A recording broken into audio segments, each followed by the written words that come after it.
like you've got a confession to make. You're fake news. And COVID-19 is 100% treatable using budesonide, ivermectin, and hydroxychloroquine. And Dr. Fauci, he's the one who actually created the coronavirus. He created the COVID-19 virus. He funded the Wuhan lab that does gain-of-function research. And gain-of-function research is where you take the aborted tissue from babies and you mix it with naturally occurring tissue from bats and rats, and you try to increase the transmissibility of a pathogen. It's called gain-of-function research, and I've cited it all the time from freeamerica.com. And the guy who funded the models, Bill Gates, and the guy who's making the vaccines, Bill Gates, is also the guy who's making the company called Election Guard, and Election Guard is the technology used in all elections that switches votes.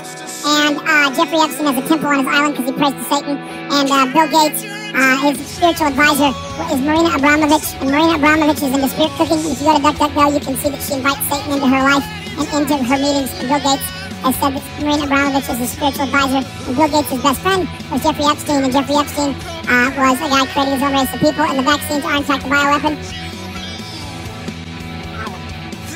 One thing that maybe surprised you most? Something you learned the last year? Well, I learned that people don't know as much as they think they know. But the biggest thing you learn is that the pandemic was bound to occur, and this isn't the worst one that's imaginable at all. Society has a terrible time preparing for things that are remote, that are possible, and will occur sooner or later. There'll be another pandemic. We know that. We know there's a nuclear, chemical, biological, and now cyber threat.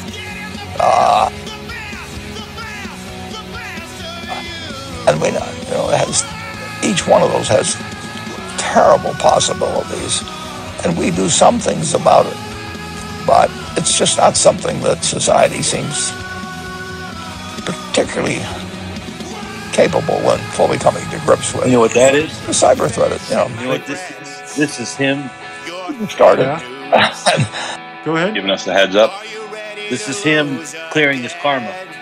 Yep, that's exactly what I thought. Let's finish the clip here. And look at the damage that's already been done. Charlie and I have been ungodly lucky in many ways, but the luckiest thing was actually being around at this time and place. And we also had these problems on how to 200 countries with over 7.5 billion people, and a lot of tensions between them and all sorts of things. And different systems of selective governance and all that. Different systems of selective governance and all that. How do we actually do this so that mankind, 50 and 100 and 200 years from now, can survive? I just find it interesting. Kind of setting up that deep state play, right? Is that what you guys thinking? Who benefits from volatility between countries, economies? Who benefits? Traders, people that trade on volatility. You can't make money unless there's movements in a market.